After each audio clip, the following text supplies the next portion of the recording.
పవన్ కళ్యాణ్ గారు మొన్న తిరుపతిలో సభ పెట్టేసి లడ్డూలో కల్తీ జరిగిందని మేము ఎక్కడా అనలేదని చెప్పేసి పవన్ కళ్యాణ్ గారు అంటున్నమాట. ఎంతటి కరెక్ట్ అంటారు? చూడండి, ఈ కూటమి నేతలు ఎవరైతే ఉన్నారో వారు 100 రోజుల పరిపాలనలో భాగంగా వాళ్ళ ముఖ్యమంత్రి గారు పవన్ కళ్యాణ్ నారా చంద్రబాబు నాయుడు గారు ఈ యొక్క తిరుమల తిరుపతి దేవస్థానంలో మహాప్రసాదంగా భావించేటువంటి శ్రీవారి మహాప్రసాదం లడ్డూలో కల్తీ జరిగింది. దానిలో యానిమల్ ఫ్యాట్ ఉంది, తర్వాత వచ్చేటప్పటికి ఈ యొక్క చెట్లకు సంబంధించినటువంటి ఫ్యాట్ ఉంది, ఇవన్నీ ఉన్నాయని చెప్పేసి వారు 100 రోజుల పరిపాలనలో భాగంగా వారు చెప్పడం జరిగింది. మళ్ళీ ఈరోజు ఈ కూటమి నేతల్లో భాగమైనటువంటి జనసేన అధినేత డిప్యూటీ సీఎం గారు మేము ఎక్కడా మాట్లాడలేదు అని చెప్పేసి మాట్లాడినప్పుడు మరి కనకదుర్గమ్మ మరి గుడి యొక్క మెట్లను శుభ్రం చేయవలసినటువంటి ఆవశ్యకత ఎందుకు వచ్చింది అని చెప్పేసి మేము సూటిగా ప్రశ్నిస్తున్నాం. సనాతన ధర్మం అని చెప్పేసి మాట్లాడింది ఆయనే, తర్వాత నేను 11 రోజులు దీక్ష చేస్తున్నానని చెప్పేసి చెప్పింది ఆయనే. నేనే తిరుమల తిరుపతి దేవస్థానంలో అపచారం జరిగింది కాబట్టి దాన్ని శుద్ధి చేయడం కోసం అని చెప్పేసి పరిరక్షణ యాత్ర అని చెప్పేసి ఏదో దానికి ఒక పేరు పెట్టి నేను తిరుమల తిరుపతి దేవస్థానం కింద నుంచి అలిపిరి నుంచి పైదాకా కూడా నేను నడుచుకుంటూ తిరుమల తిరుపతి దేవస్థానాన్ని చేరుకుని శ్రీవారిని దర్శించుకుంటానని చెప్పేసి చెప్పింది అతనే. వాళ్ళందరూ కూడా ఇవన్నీ మాట్లాడి ఈరోజు సుప్రీంకోర్టులో వాళ్ళకి ఏదైతే వాళ్ళు అనుకున్న విధంగా కాకుండా సుప్రీంకోర్టులో న్యాయానికి ధర్మానికి అనుకూలంగా తీర్పు రావడం వెలువడిన తర్వాత సో వారికి నష్టం జరుగుతుందని చెప్పేసి తెలిసిన మరుక్షణం ముఖ్యమంత్రి గారు కానీ తర్వాత ఈ యొక్క పవన్ కళ్యాణ్ డిప్యూటీ సీఎం గారు కానీ వీరిద్దరూ కూడా మేము ఎక్కడ దాని గురించి మాట్లాడలేదు. తర్వాత నారా చంద్రబాబు నాయుడు గారు కూడా ఒక సందర్భంలో చెప్పుకుంటూ వచ్చారు, ఈ యొక్క నెయ్యి అయితే కల్తీ జరిగింది కానీ దాన్ని ఎక్కడ వినియోగించారో మాకు తెలియదు అని చెప్పేసి మాట్లాడుతున్నారు. ఈ విధంగా మాట్లాడేటప్పుడు ఒక ముఖ్యమంత్రి స్థాయి వ్యక్తే ఈ యొక్క తిరుమల తిరుపతి దేవస్థానంలో తయారైన లడ్డూ మీద వారికి స్పష్టమైన అవగాహన లేకుండా ఏఆర్ డైరీ అనేది ఏదైతే ఉందో ఏఆర్ డైరీ వారికి మేము అధికారంలో ఉన్నప్పుడు ఎప్పుడూ కూడా మేము అనుమతులు ఇవ్వలేదు ఈ యొక్క నెయ్యి సప్లై చేయడానికి అని చెప్పేసి వైవి సుబ్బారెడ్డి గారు కూడా ఒక స్టేట్మెంట్ ఇవ్వడం జరిగింది.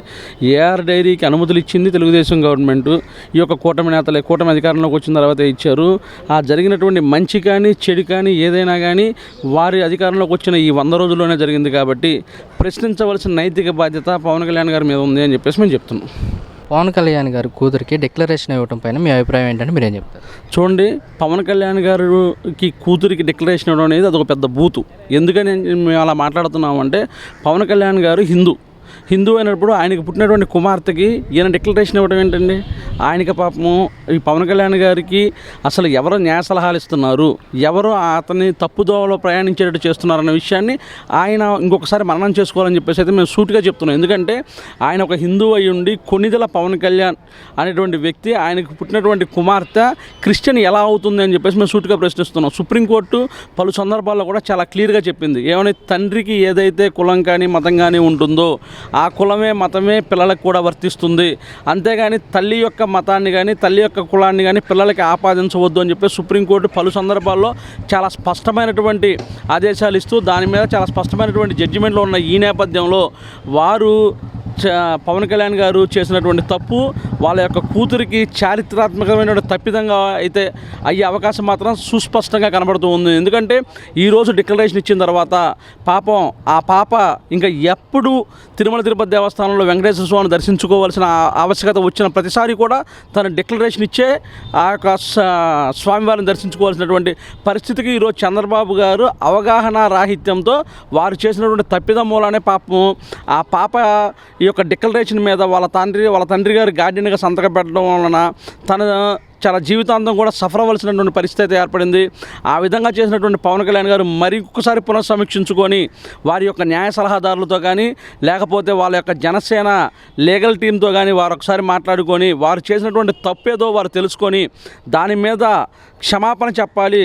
ఆ పాపకు జరిగినటువంటి అన్యాయాన్ని ఆయన పరిరక్షించాలి అని చెప్పేసి నేను క్లియర్గా చెప్తున్నాను. ఎందుకంటే సనాతన ధర్మం అని చెప్పేసి మాట్లాడుతున్నటువంటి పవన్ కళ్యాణ్ గారు సనాతన ధర్మంలో కూతురికి ఏ యొక్క కులం కానీ మతం కానీ వస్తుందో కూడా తెలియనటువంటి పరిస్థితుల్లో ఉన్నారా పవన్ కళ్యాణ్ గారు అని చెప్పేసి మేము సూటిగా అడుగుతూ ఉన్నాం. ఎందుకంటే ఆ పాపకి ఈరోజు ఒకవేళ వాళ్ళ తల్లి యొక్క మతం కానీ కులం కానీ వస్తుందా అంటే ఆ మాత్రం కూడా తెలియకుండానే మీరు సనాతన ధర్మం గురించి సనాతన ధర్మ పరిరక్షణ కమిటీ అని చెప్పేసి సనాతన ధర్మ డిక్లరేషన్ అని చెప్పేసి మీరు ఏ విధంగా మాట్లాడుతూ ఉన్నారు? సనాతన ధర్మంలో అసలు ఏం చెప్పారు? ఆ సనాతన ధర్మానికి సంబంధించి ఏ రోజైనా కానీ మీరు చదువుకున్నారా అని చెప్పేసి మేము సూటిగా ప్రశ్నిస్తున్నాం.